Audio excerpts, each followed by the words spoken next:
ఇంతకంటే మనం ఇంకేం చెప్పాలి చెప్పండి. ఇవాళ ప్రభుత్వ పాఠశాలలో పనిచేస్తూ ప్రభుత్వ పాఠశాలలో చదివించే ఉపాధ్యాయులు నాకు తెలిసి చాలా ఏళ్ల మీద లెక్కయచ్చు.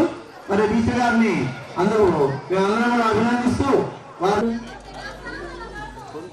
ఈనాటి ఈ సభకు ముఖ్య అతిథిగా ఇచ్చేసిన కాకుమాని ఎంఈఓ గారైన కేఎఫ్ కెనడీ గారికి, అదేవిధంగా ఈనాటి ఈ సభకు ఆత్మీయ అతిథులు శ్రీ కరణం గంగాధర్రావు గారి కుమారులు కోడలు కరణం రవిచంద్ర రాధిక దంపతుల వారి కుమారుడు కరణం గంగాధర్రావు గారికి, అదేవిధంగా ఈ పాఠశాలకు స్థలాన్ని దాతలుగా ఇచ్చిన వేదిక మీదున్న వేదిక ముందున్న అనేక మంది దాతలకు, ఈ గ్రామ పెద్దలకు, అదేవిధంగా పూర్వ విద్యార్థులకు, వివిధ గ్రామాల నుంచి విచ్చేసిన ఇక్కడ పనిచేసిన ఉపాధ్యాయులకు నా హృదయపూర్వక నమస్కారాలు. విద్యార్థులకు నా ఆశీస్సులు. మేము ఈ పాఠశాలకు వచ్చి 1 సంవత్సరం దాటి 2వ సంవత్సరం అవుతుంది. ఫస్ట్లో కానీ ఈ పాఠశాల చూసినట్లయితే అసలు సరైన రూమ్స్ అంతా గచ్చు లేచిపోయి ఉండడం, పెయింట్స్ కానీ గ్రౌండ్ వచ్చేటప్పటికి మొత్తం పిచ్చి మొక్కలతో నిండిపోయి ఉండేది. అయితే ఒకరోజు సాయి మాస్టారు, ఇంకొక అదృష్టం ఏంటంటే సాయి మాస్టర్ కూడా మాకు దగ్గరలోనే ట్రాన్స్ఫర్ అవ్వడం మరొక అదృష్టంగా మేము భావిస్తున్నాము. మాస్టర్ మా దగ్గర క్యాంపెయిన్ కని వచ్చినప్పుడు మాస్టర్ పరిచయం చేశారు. సాయి కృష్ణ గారు కూడా మన స్కూల్లో పూర్వ విద్యార్థి అండి అన్నారు. ఎందుకంటే ఈ మధ్యకాలంలో మనం చూసినట్లయితే నారా చంద్రబాబు నాయుడు గారు ఎక్కువగా ఈ పూర్వ విద్యార్థుల ద్వారా పాఠశాలను అభివృద్ధి చేయడం జరుగుతుంది. అదే పనిలో మాస్టర్ గారు వచ్చినప్పుడు, మాస్టర్ అండి మీరు పూర్వ విద్యార్థి కదా, మరి స్కూల్ ఇలా ఉంది మీరేంటి పట్టించుకోరండి అంటే, అప్పుడు మాస్టర్ అన్నారు, మేడం గారు నేను ఇప్పుడే ఈ మధ్యన ఇక్కడ మీతో పాటు ట్రాన్స్ఫర్ అయ్యానండి. ఈ సంవత్సరం నేను అందరితో కలిసి పూర్వ విద్యార్థులందరినీ మోటివేషన్ చేసి మన పాఠశాలను అభివృద్ధి దిశలో నడిపించేటట్లు మేము చూస్తామని చెప్పారు. అదేవిధంగా మాస్టర్ 1 వారం గడువు అడిగారు. వారం లోపల ఏదైనా విషయం మీకు చెప్తానన్నాను. మాస్టర్ ముందు మా పాఠశాలకు రంగులు వేయించండి, ఎందుకంటే ఎవరైనా చూస్తే ముందు చూసేది మన చుట్టుపక్కల వాతావరణం ఆహ్లాదకరంగా ఉన్నప్పుడు మాత్రమే ఎవరైనా మన పాఠశాలకు రావడానికి ఇష్టపడతారు. ఎందుకంటే ఈ పాఠశాలను చూసి మేము వచ్చినప్పుడు ముందు అయ్యో ఇదేంది ఈ పాఠశాలను కోరుకున్నాం అన్నట్టు అనిపించింది నాకు. కానీ ఇప్పుడు చూస్తే ఇంత మంచి వాతావరణంలో, ఆహ్లాదకరమైన వాతావరణంలో ఇంత మంచి పాఠశాల దొరకడం కూడా మా అదృష్టంగా మేము భావిస్తున్నాము. అదేవిధంగా మాస్టర్ మోటివేషన్తో, పూర్వ విద్యార్థుల యొక్క సహకారంతో మరియు గ్రామ పెద్దల సహకారంతో మా పాఠశాలకు సాయి మాస్టర్ చెప్పినట్లు అనేక అంటే రోడ్లు కానీ, తర్వాత గ్రౌండ్ బాగు చేయించుకోవడం కానీ, పూర్వ విద్యార్థుల ద్వారా సైకిళ్ళు కానీ, ఇంకా బెంచెస్, కంప్యూటర్లు ఇవన్నీ కూడా మా పాఠశాలలో మేము ఏర్పాటు చేయడం జరిగింది. మా పాఠశాలకు ఈ విధంగా సహకరించిన పూర్వ విద్యార్థులకు, గ్రామ పెద్దలకు కూడా మా ఉపాధ్యాయుల తరఫున, విద్యార్థుల తరఫున మనస్పూర్వక శుభాభినందనలు కూడా తెలియజేస్తూ ఉన్నాము. ఎందుకంటే అందరికీ ఉంటుంది కానీ ఇచ్చే గుణం అనేది కొంతమందికి మాత్రమే ఉంటుంది. అన్నదానం ఆకలిని తీరుస్తుంది, కానీ అక్షరదానం అజ్ఞానాన్ని తరివేస్తుంది. మన అజ్ఞానం నుండి తొలగించాలంటే మనకు అక్షర జ్ఞానం అనేది ఎంతో అవసరం. కాబట్టి మా విద్యార్థులకి ఈ గ్రామంలో అక్షర జ్ఞానాన్ని వెలిగించడానికి మా పాఠశాలను అభివృద్ధి పదంలో నడిపిస్తున్నందుకు మీకు మా హృదయపూర్వక ధన్యవాదాలు తెలియజేస్తూ ఉన్నాము. అదేవిధంగా మా పాఠశాలకు వచ్చేటప్పటికి 23 లక్షల రూపాయలతో ప్రహరీగోడ కూడా ప్రభుత్వం వారి నుండి సహకారం అనేది మాకు అందించడం జరిగింది. మా పాఠశాలకు ఇంకా ఇంగ్లీష్ మీడియం వచ్చినట్లయితే ఇప్పుడు 81 మంది విద్యార్థులు చదువుతూ ఉన్నారు. ఇంగ్లీష్ మీడియం కానీ వచ్చినట్లయితే 100 మంది స్ట్రెంత్ అనేది పెరగడానికి అవకాశం ఉంది. కాబట్టి ఈ సంవత్సరం మేము కంపల్సరిగా ఇంగ్లీష్ మీడియం తీసుకుని పాఠశాలలో విద్యార్థుల సంఖ్య పెంచడానికి కూడా మేము కృషి చేస్తామని మీకు తెలియజేస్తూ ఉన్నాము. అదేవిధంగా ఇక్కడ వచ్చేటప్పటికి మాకు డైనింగ్ ఒకటి, అదేవిధంగా డిజిటల్ క్లాస్ రూమ్ ఉండటం వల్ల మా క్లాస్ రూమ్స్ లేక ఒక క్లాస్ కూడా మేము బయట పెట్టడం జరుగుతుంది. ఒక 2 క్లాస్ రూము, సభా వేదిక, తర్వాత వాచ్మెన్ కూడా ఏర్పాటు చేసి ఉన్నారండి. వాచ్మెన్ కూడా అతనికి శాలరీ ఇవ్వడానికి, తర్వాత పూర్వ విద్యార్థుల ద్వారా కంప్యూటర్స్ కూడా మాకు ఇచ్చి ఉన్నారు. ఆ కంప్యూటర్స్ ఇచ్చారు కానీ అది పిల్లలకి సమర్థవంతంగా అందజేయాలంటే ఒక కంప్యూటర్ ఆపరేటర్ కూడా ఉంటే మాకు మంచి అవకాశంగా ఉంటుంది. విద్యార్థులు చక్కగా కంప్యూటర్ పరిజ్ఞానాన్ని పెంచుకోవడానికి కూడా అవకాశం ఉంటుంది. కాబట్టి ఈ వాచ్మెన్, కంప్యూటర్ ఆపరేటర్, తర్వాత మెయిన్ క్లాస్ రూమ్స్, ఈ డైనింగ్ కానీ మాకు ఏర్పాటు చేసినట్లయితే ఇంకా మీకు రుణపడి ఉంటామని మేము తెలియజేసుకుంటూ ఉన్నాము. ఎందుకంటే గాంధీ గారు అన్నట్లు నీవు సంపాదించింది నీతోనే ఉంటుంది కానీ అది 10 మందికి పెట్టినప్పుడు అది అందరికీ తెలుస్తుంది అనేది నానుడి ఒక ఇది కూడా ఉంది. కాబట్టి మీరందరూ పెద్ద మనసు చేసుకుని పూర్వ విద్యార్థులు, గ్రామ పెద్దలు మా పాఠశాలను అభివృద్ధి పదంలో నడిపించడానికి మీ సహాయ సహకారాలు అందిస్తారని మేము నమ్ముతూ ఉన్నాము. ఈ అవకాశం ఇచ్చిన సాయి గారికి మా ధన్యవాదాలు తెలియజేస్తున్నాం. Thank you sir. గుడ్డొచ్చిన వేళ టీచర్ గారు ఈ పాఠశాలకి వచ్చిన మాత్రమే కానీ 23 లక్షలు గవర్నమెంట్ నుంచి రావడం కూడా నిజంగా అదృష్టం. మనకి పాఠశాల అయిపోయింది అనుకున్న పరిస్థితుల్లో మరి పాఠశాల నిజంగా సంతోషం వేస్తుంది మాకు. అయితే కాంట్రాక్టర్ లభించగా 4 రోజులు లేట్ అయింది. అదృష్టవశాత్తు కాంట్రాక్టర్ కూడా దొరికి పని కూడా ప్రారంభించాడు కాబట్టి మనకి ఆ ఇబ్బంది కూడా లేదు. నెక్స్ట్ మనం ఇంకెందరూ ఉపన్యాసించవలసి ఉంది. ఆ తర్వాత మన గురువుల్ని సన్మానించుకోవడం అనేది ఇక ప్రధాన ఉద్దేశం ఏంటంటే పాఠశాల మన ఈ పూర్వ విద్యార్థుల సమ్మేళనం పెట్టడానికి ప్రధాన కారణం 30-35 సంవత్సరాల తర్వాత కలుసుకుంటున్నాం. మొగాళ్ళు కూడా గుర్తుపట్టలేని పరిస్థితుల్లో కొంతమంది ఉంటున్నాయి. మరి అప్పటి చదువు చెప్పినటువంటి గురువుల్ని మనం ఒకసారి చూసి వాటిని సన్మానించుకుంటే బాగుంటుందన్న ఉద్దేశంతో ఈ కార్యక్రమాలను ఏర్పాటు చేయడం జరుగుతుంది. మా ఎంఈఓ గారు నుంచి ఒక మాట చెప్పాలి. ఈ సభ మరి నండూరులో కూడా ఇదే కార్యక్రమం ఏర్పాటు చేసి ఉండడం వల్ల ఇక్కడ పనిచేసిన ఉపాధ్యాయులే అక్కడ కూడా కొంతమంది వెళ్ళవలసి ఉన్నది. కాబట్టి ముందుగా వారికి సన్మానం చేసిన తర్వాత మనం మిగతా కార్యక్రమం పాటలు ఎన్ని ఉన్నాయి అవి కొనసాగించుకుందాం. ఎంఈఓ గారి గురించి ఒక మాట చెప్పాలి. నేను పక్క ఊర్లో పనిచేస్తున్నాను. ఆయన ఉదయం విజిట్కి వస్తూ ఉంటారు. వచ్చినప్పుడు నేను ఆ బోడిపాలెం మధ్యలోనే ఎక్కడ కనపడతా ఉంటాను. పాపం సార్ ఏమైనా ఇక్కడ ఉంటామని మాత్రం ఏ రోజు అడగకుండా చేయొద్దా కానీ కానీ కానీ అంటా వెళ్తూ ఉంటారు. అంటే నేనే ఇక్కడ ఊరికే తిరగట్లేదు. ఈ పాఠశాల అవసరాల నిమిత్తం తప్పని పరిస్థితుల్లో ఒక 5 నిమిషాలు 10 నిమిషాలు వచ్చి ఇక్కడ పని పురమాయించి వెళ్ళటం జరుగుతుంది. అక్కడ కూడా నా వృత్తికి ఎలాంటి లోటు రానియకుండా నేను చూసుకున్నానని నేను అనుకుంటున్నాను. అలాగే మాకు ఆప్తులు మా ఎంఈఓ గారిని మాట్లాడవలసిందిగా కోరుతున్నాను. చాలా మంచి రోజు ఈరోజు. మరి ఇంతమంది పెద్దల ముందు తర్వాత పూర్వ విద్యార్థుల ముందు మాట్లాడడం నాకు చాలా ఆనందంగా ఉంది. మీతో ఇలా చక్కగా సంక్రాంతి ముందు చేసుకోవడం చాలా ఆనందంగా ఉంది. మరి నేను మాస్టర్ గారిని వదలేదు. మాస్టర్ గారు నాకు తెలుసు మాస్టర్ గారి యొక్క మరి నడవడిక మరి ఎబిలిటీ అంతా తెలుసు కాబట్టి నేనేం మాస్టర్ గారిని మాట్లాడలేదు. సరే ఏదేమైనా ఆ సంతోషం. ఈ స్కూలు చాలా మంచిగా అభివృద్ధి చెందుతూ ఉంది. ఏ స్కూల్ అయినా సరే అభివృద్ధి చెందాలంటే మరి పూర్వ విద్యార్థులు గ్రామస్తులు కలుసుకుంటేనే మనం ఏదో సాధన చెందుతాం. మరి ఇంతకుముందు ఇక్కడ 5 సంవత్సరాలు ఇక్కడ నేను హెడ్ మాస్టర్గా పనిచేశాను. తర్వాత నా టైంలో నేను 2 పనులు చేశాను. అవి చెప్దాం అనుకుంటున్నాను. ఒకటి వంటగది మరి మనకు శాంక్షన్ అయింది. మరి కట్టేవాళ్ళు ఎవరు రాకపోతే నేనే మరి ఆ కాంట్రాక్టర్ వెంటబడి మరి ఆయన గట్టిగా కట్టేలాగా ఏర్పాటు చేశాం. అదేవిధంగా టాయిలెట్స్ మరి స్కూల్ అయితే ఎప్పటి నుంచో ఉంది.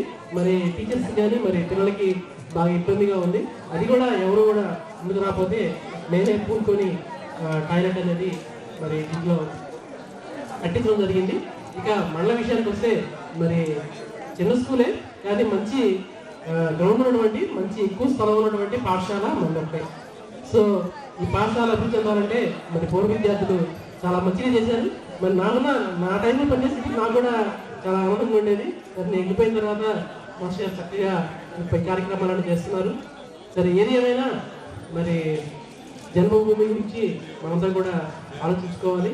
చంద్రబాబు నాయుడు గారు మరి బడి రుణం తీసుకుందాం అనే కొత్త కార్యక్రమాన్ని ఏర్పాటు చేయడంతో మరి గ్రామస్తులు కానీ పూర్వ విద్యార్థులు కానీ అందరూ చక్కగా మరి ఉన్న పాఠశాలని తమ చదువుకున్నటువంటి పాఠశాలని అభివృద్ధి చేయాలనుకుంటున్నారు.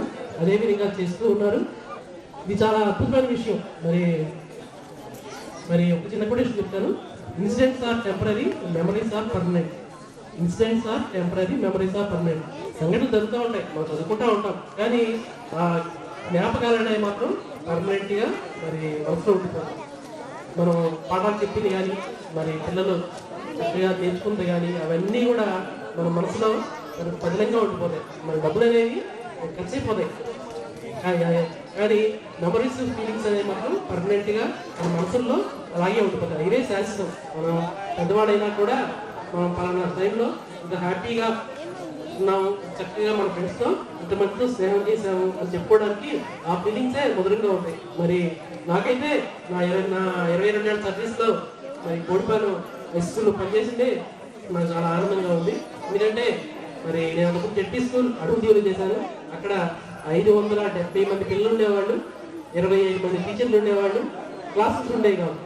సో చాలా ఇబ్బందిగా ఉండేది, బాగా కష్టంగా ఉండేది. అక్కడ నుంచి ఇక్కడికి వచ్చిన తర్వాత అసలు నాకు చాలా హ్యాపీగా ఉండేది. ఎందుకంటే చిన్న స్కూలు 100 మంది పిల్లలు ప్రశాంతంగా హ్యాపీగా జాబ్ చేసుకున్నాను. మరి నా వంతు సహాయం కూడా మంచిగా పనిచేశాను. అట్లాగే మరి మంచి పేరు కూడా వచ్చింది. పిల్లలు కూడా మంచిగా 5 సంవత్సరాలు కూడా 100% రిజల్ట్స్ వచ్చాయి. అదేవిధంగా నెక్స్ట్ ఇయర్ కూడా మేడంగా అట్లే చేస్తున్నాను, సంతోషం. అదేవిధంగా ఇంకా మంచిగా మరి ప్రహరీ కూడా, మరి సైకిల్ స్టాండ్, ఇంకా ఇంగ్లీష్ మీడియం రావాలంటే మరి మనం ప్రపోజల్ పంపిద్దాం. ఖచ్చితంగా వాళ్ళ రూల్ ఏంటంటే మరి 100 రోజులు ఉంటేనే మరి పంపించమని చెప్పేసి మనకు రూల్ ఉంది. కానీ మీరు ప్రయత్నం చేసి మరి జూన్ కల్లా 100 మంది ఉండేలా చూసుకుంటే ఖచ్చితంగా మనం ప్రపోజల్ని అంజనాని గారికి పంపించి ఖచ్చితంగా ఇంగ్లీష్ మీడియం వచ్చేలాగా చేద్దాం. నా వంతు కృషి నేను చేస్తాను, మీ వంతు కృషి కూడా మీరు బాగా చేసి ఈ పాఠశాలకి ఇంకా మంచి పేరు తెస్తారని కోరుకుంటూ థ్యాంక్ యూ చేస్తున్నాను. ధన్యవాదాలు. ఇప్పుడు కూడా మన పాఠశాల పట్ల ప్రేమతో ఉంటారు, అదేవిధంగా మా పట్ల కూడా మరి చూస్తూ ఉంటారు. కాబట్టి మాకు మంచి సపోర్ట్గా ఉంటారు మాస్టారు. ఇంకొక విషయం ఏంటంటే ఇవాళ ఎమ్మెల్యే గారు కనుక వచ్చుంటే గట్టిగా అడిగి ఉండేవాడిని. ప్రభుత్వం వాళ్ళేమో పిల్లలుంటే ఇంగ్లీష్ మీడియం ఇస్తా ఉన్నారు, పేరెంట్స్ ఏమో ఇంగ్లీష్ మీడియం ఉంటే పంపిస్తా ఉన్నారు. అది ఎంత దారుణం చూడండి. ఎక్కడున్నాం మనం? 2018లో ఉన్నామా లేకపోతే 1818లో ఉన్నామా? చిన్న లాజిక్ చూడండి. ఇంగ్లీష్ మీడియం ఉంటే పంపిస్తామని పేరెంట్స్ అన్నారు, ప్రభుత్వం వాళ్ళు ఏమన్నారు? పిల్లలుంటే ఇంగ్లీష్ మీడియం ఇస్తామన్నారు. అందుకని నేను ఈసారి ఎమ్మెల్యే గారిని ప్రజెంట్ వెళ్ళి అసెంబ్లీలో ఈ విషయం గట్టిగా మాట్లాడమని చెప్తున్నాను. ఎందుకంటే మీరు ఇంగ్లీష్ మీడియం పెడితే పిల్లలు వస్తారు, అంతేగాని పిల్లలు వచ్చినా ఇంగ్లీష్ మీడియం పెడతానికి మరి పేరెంట్స్ ఇవాళ చాలా ఎడ్యుకేషన్ పట్ల చాలా ఇంట్రెస్ట్తో ఉన్నారు. కాబట్టి మనం అంత తేలిగ్గా వచ్చిన తర్వాత ఇస్తామంటే కుదరదు. కాబట్టి ఈ సంవత్సరం డెఫినెట్గా ఆ వంతు కృషి చేసి ఇంగ్లీష్ మీడియం స్టార్ట్ చేయిస్తాం. అలాగే పాఠశాలకు టీచర్ గారు చెప్పారు అవసరాలు. ఈ వాచ్మెన్ సాలరీ కానివ్వండి, తర్వాత కంప్యూటర్ ఆపరేటరు, ఇలాంటివి మేము ఆల్రెడీ పూర్వ విద్యార్థులతో మాట్లాడటం జరిగింది, సహకరిస్తామన్నారు, ఇబ్బంది ఏం లేదు. డయాస్ ఒకటి, ఎందుకంటే డయాస్ గురించి చెప్తున్నాం అంటే ఇక్కడ 2 రకాలటువంటి ప్రయోజనాలు నెరవేరుతాయి. ఓపెన్ డయాస్ వెనకాల డైనింగ్ ఉండటం వల్ల మన గ్రామంలో పెళ్లిళ్ళన్నీ ఇక్కడే చేసుకోవచ్చు. ఎక్కడికి వెళ్ళి లక్షలు ఖర్చు పెట్టాల్సిన పని లేదు. తర్వాత వెహికల్స్ ఇక్కడి నుంచి తీసుకెళ్లాల్సిన పని ఉండదు. కాబట్టి 2 రకాలుగా ఉపయోగం జరిగింది. ఇటు పిల్లలకు కూడా ఇది మంచి ఉపయోగకరంగా ఉంటుంది. మధ్యాహ్న భోజనం ఉంది, దానికి కూడా ఉపయోగకరంగా ఉంటుందన్న ఉద్దేశంతో మరి అది ప్రపోజల్ పెట్టారు. మరి చూద్దాం, అయిపోయే లోపల లాస్ట్ ఇయర్ కూడా మనకి ఇదే వేదిక మీద అప్పటికప్పుడు 2 లక్షలు ప్రకటించి ఆ ఫర్నిచర్ కూడా కొనివ్వడం జరిగింది. మన పక్క గ్రామం నండూరులో ఉపాధ్యాయులు ఇట్లాగే వాళ్ళు కూడా ఓల్డ్ స్టూడెంట్స్ ఫస్ట్ ఇయర్ పెట్టారు. మరి కొంతమంది ఉపాధ్యాయులు అక్కడికి వెళ్ళవలసి ఉంది. కాబట్టి ముందుగా ఉపాధ్యాయుల సన్మాన కార్యక్రమాన్ని ప్రారంభిద్దాం. ఆ ప్రారంభించబోయే ముందు ఈనాటి మన ఆత్మీయ అతిథులు కీర్తిశేషులు డాక్టర్ కరణం గంగాధరరావు గారి కుమారుడు కరణం రవిచంద్ర రాధికా దంపతులకు, అలాగే వారి చిరంజీవి కుమారుడు గంగాధర్కు మా పూర్వ విద్యార్థుల కమిటీ తరఫున హృదయపూర్వక అభినందనలు, కృతజ్ఞతలు తెలియజేసుకుంటూ వాళ్ళ అబ్బాయిని 2 మాటలు మాట్లాడవలసిందిగా కోరుతున్నాం. నా పేరు రవిచంద్ర, చాలా మంది తెలియకపోవచ్చు. నన్ను బాబీ అంటే తెలుస్తా ఉండదు. నేను ఇక్కడ 84 వరకే చదివాను. అంటే ఈ స్కూల్ బిల్డింగ్ స్టార్ట్ అయ్యేదానికి నేను లేను. యాక్చువల్లీ నేను లాస్ట్లో ఒక కష్టంలో ఏదో చదువుకున్నాను. ఈ స్కూల్లో వర్క్ చేయడానికి వచ్చాను, అంటే బాగు చేయడానికి. దానికి నేను ఎంతవరకు చెప్పగలుగుతానంటే దీనికి ఏదన్నా కావాల్సి దాని ఫండ్స్ ఏదన్నా కావాల్సి ఇవ్వడానికి నా సాయశక్తిలో ప్రయత్నిస్తాను. ఇంతకన్నా నేను వాళ్ళు చదువుకొని ఈ స్థాయిలో ఉన్నాము అంటే ఆ రోజు పాఠశాల ఉండటానికి మీ నాన్నగారు ప్రథమ ముఖ్య కారణం. కాబట్టి మీ రాక మాకు ఎంతో వేడుక. కాబట్టి మిమ్మల్ని ఎప్పటికీ కూడా ఈ గ్రామం మర్చిపోదు. 2 మాటలు రాజుగారు గారు కూడా మాట్లాడతారు. రాధయ్య పేరు 2 మాటలు చెప్పు, అందరికీ విషయం చెప్పు. నమస్కారం అండి. నేను ఇప్పుడు దాకా ఈ ఊరికి వచ్చింది మేబీ 4th టైం అయి ఉండొచ్చు. నాకు ఈ ఎన్వైరన్మెంట్ చాలా నచ్చింది. బేసికలీ గవర్నమెంట్ స్కూల్స్లో ఇలా ఉండదు. ఇంత పెద్ద గ్రౌండ్ వచ్చేసి ఇదంతా ఉంది. చాలా బాగా చేసుకున్నారు. And all the best. Thank you. Thank you అమ్మా. ఈ సన్మాన కార్యక్రమం ఏర్పాటు చేయవలసిందిగా మన పూర్వ విద్యార్థుల్ని కోరుకుంటున్నాను.